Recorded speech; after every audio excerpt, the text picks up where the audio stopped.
a little lesson in top coats. So one of the questions that I get asked all the time is, why has my top coat sent my wood orange? Well, the answer is it hasn't. Your wood is actually orange in the first place. So what happens is people will sand a tabletop, or as I'm doing here, this is just a couple of drawers, and when you're sanding it, it comes up lighter, literally because of the dust that's sitting there.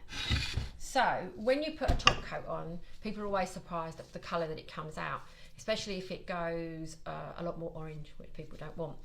So the way to test for it is to get a damp cloth, or preferably, kill two birds in one stone here, use mineral spirits, or as we call it in the UK, white spirits. Okay, so what you want to do is give it a wipe over, and this will reveal the true colour of your wood and the colour that it will go with any clear coat. So whether it's tough coat, varnish, or fusion stain and finishing all natural.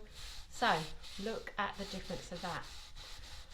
So this is a really good little trick anyway, because one, it's giving your wood a really good little clean, and also if you have missed any spots, they will show up.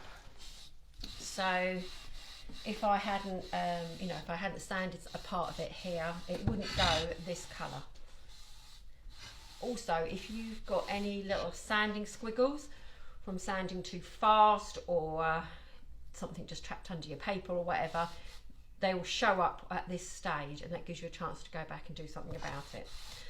One thing I like to do is, I'm always scared of adding colour to anything like this. I'm actually only going to put a coat stain and finishing oil in natural on this. I might go and put a coat afterwards of driftwood to knock the orange back a little bit, or you could put a paint wash on.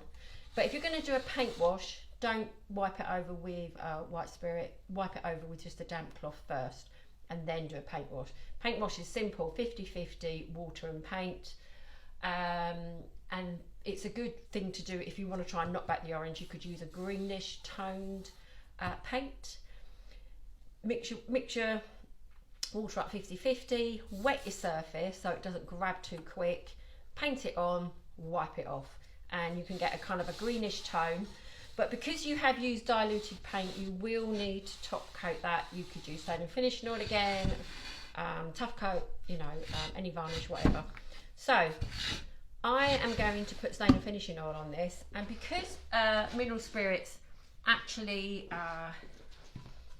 kind of can dissolve, or you could use it to dilute, not that you'd want to dilute your stain and finishing oil, but it's not going to react. If this was water, I couldn't put stain and finishing oil on because water and oil don't mix. So I've got the mineral spirits on here now, and I'm actually going to apply the stain and finishing oil whilst this is still wet. And we call that a slip coat. It makes the wood not absorb the stain and finishing oil so fast, and it just gives you a bit more open time, a bit more working time. So you can apply stain and finishing oil with whatever you want. Make sure you stir it really well first. I have already done that.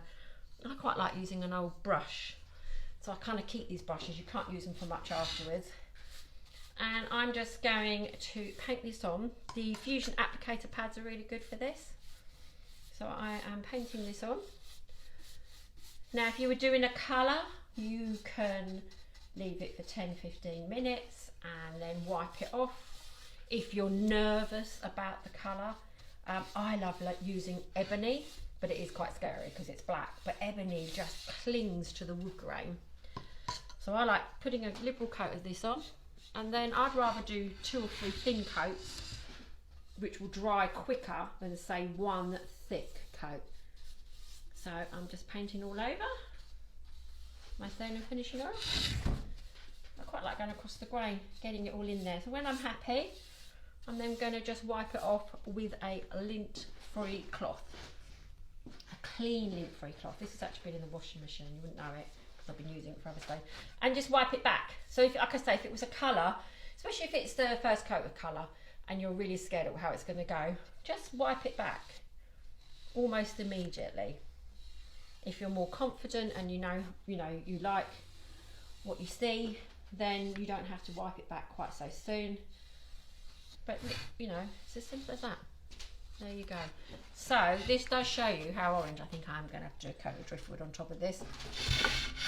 When you sand, looks like this. Oh, isn't it lovely and light? I want to keep it that colour, but really it's going to go like that. So it's not the stain and finishing oil that sent it that colour.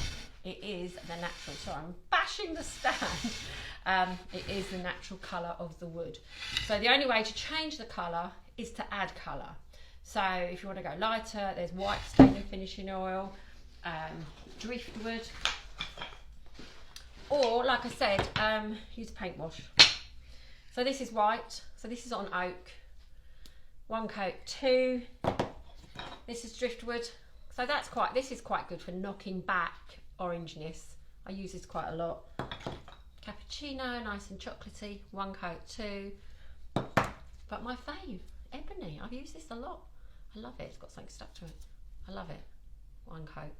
2. So I would only ever probably use 1 coat. I just love the way it sticks to the grain and gives it that kind of greyish colour as well. So that's it. That's my trick.